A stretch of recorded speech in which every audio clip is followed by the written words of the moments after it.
بسم اللہ الرحمن الرحیم۔ السلام علیکم۔ حضرت ابو سعید خدری رضی اللہ تعالی عنہ کہتے ہیں کہ میں نبی صلی اللہ علیہ وسلم کے پاس آیا، آپ بخار میں تپ رہے تھے۔ میں نے اپنا ہاتھ آپ پر رکھا تو لحاف کے اوپر سے بخار کی حرارت محسوس کی۔ میں نے کہا، اے اللہ کے رسول، یہ بخار کتنا شدید ہے؟ آپ صلی اللہ علیہ وسلم نے فرمایا، ہمیں تکلیف بھی دگنی دی جاتی ہے اور اجر بھی دگنا دیا جاتا ہے۔ میں نے کہا، اے اللہ کے رسول، لوگوں میں سب سے زیادہ آزمائشیں کس پر آتی ہیں؟ آپ صلی اللہ علیہ وسلم نے فرمایا، انبیاء علیہم السلام پر، پھر نیک لوگوں پر۔ کسی کو محتاجی میں آزمایا جاتا ہے، حتیٰ کہ اس کے پاس صرف وہ چادر بچتی ہے جو اسے ڈھانپتی ہے، اور وہ آزمائش میں اتنا خوش ہوتا ہے جتنا تم میں سے کوئی بھی شخص خوشحالی میں مسرور ہوتا ہے۔ حضرت زید بن ثابت رضی اللہ تعالی عنہ کہتے ہیں کہ نبی صلی اللہ علیہ وسلم اپنے خچر پر بنی نجار کے ایک باغ میں تھے، ہم بھی آپ کے ساتھ تھے۔ اچانک خچر بتک گیا، قریب تھا کہ آپ کو گرا دیتا۔ وہاں 5-6 قبریں تھیں۔ آپ صلی اللہ علیہ وسلم نے فرمایا، ان قبر والوں کو کون جانتا ہے؟ ایک آدمی نے کہا، میں۔ آپ صلی اللہ علیہ وسلم نے فرمایا، یہ لوگ کب فوت ہوئے؟ اس نے کہا، زمانہ شرک میں۔ آپ صلی اللہ علیہ وسلم نے فرمایا، یہ امت اپنی قبروں میں آزمائی جائے گی۔ اگر مجھے اس بات کا خدشہ نہ ہوتا کہ تم اپنے مردے دفن نہ کرو گے تو میں اللہ تعالی سے دعا کرتا کہ تمہیں بھی وہ عذاب قبر سنائے جو میں سن رہا ہوں۔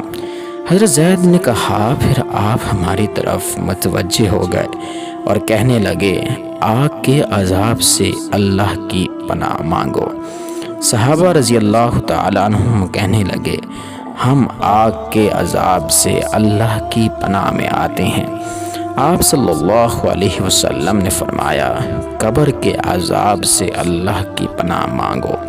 صحابہ رضی اللہ تعالی عنہم نے کہا، ہم قبر کے عذاب سے اللہ کی پناہ میں آتے ہیں۔ آپ صلی اللہ علیہ وسلم نے فرمایا، ظاہری اور باطنی فتنوں سے اللہ کی پناہ مانگو۔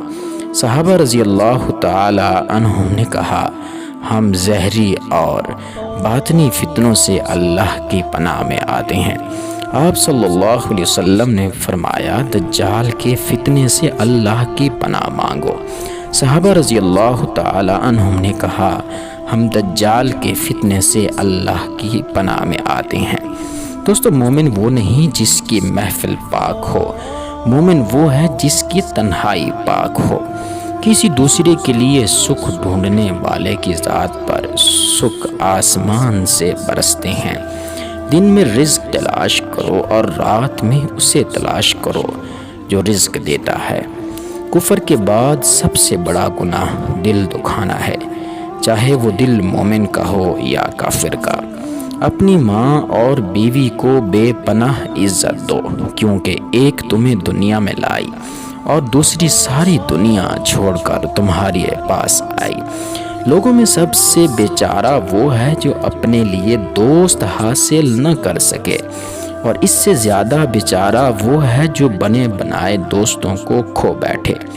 3 چیزیں انسان کو اللہ سے دور کرتی ہیں: اپنے اعمال کو زیادہ سمجھنا، اپنے گناہوں کو بھول جانا، اپنے آپ کو سب سے بہتر سمجھنا۔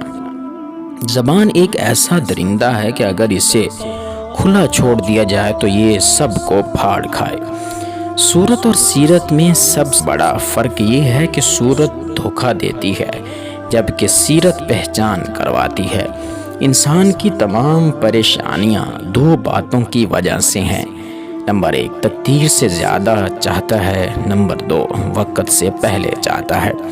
ہتھیاروں سے جنگ تو جیتی جا سکتی ہے مگر دل نہیں، کیونکہ دل صرف کردار کے ساتھ جیتے جاتے ہیں۔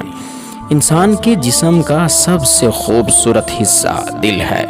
اگر یہی صاف نہ ہو تو چمکتا چہرہ کسی کام کا نہیں۔ خدا سے مانگنا شجاعت ہے، اگر وہ دے دے تو رحمت اور نہ دے تو حکمت۔ مخلوق سے مانگنا ذلت ہے، اگر وہ دے دے تو احسان اور اگر نہ دے تو شرمندگی۔ معاف کرنا سب سے زیادہ اسے زیب دیتا ہے جو سزا دینے پر قادر ہو۔ شہد کے سوا ہر میٹھی چیز میں زہر ہے اور زہر کے سوا ہر کڑوی چیز میں شفا ہے۔ معزز ناظرین، یہ تھی آج کی ہماری ویڈیو۔ اگر آپ کو اچھی لگی ہے اسے لائک کیجئے، اپنے دوستوں کے ساتھ شیئر کیجئے اور مزید ایسی اچھی ویڈیوز دیکھنے کے لیے ہمارا چینل سبسکرائب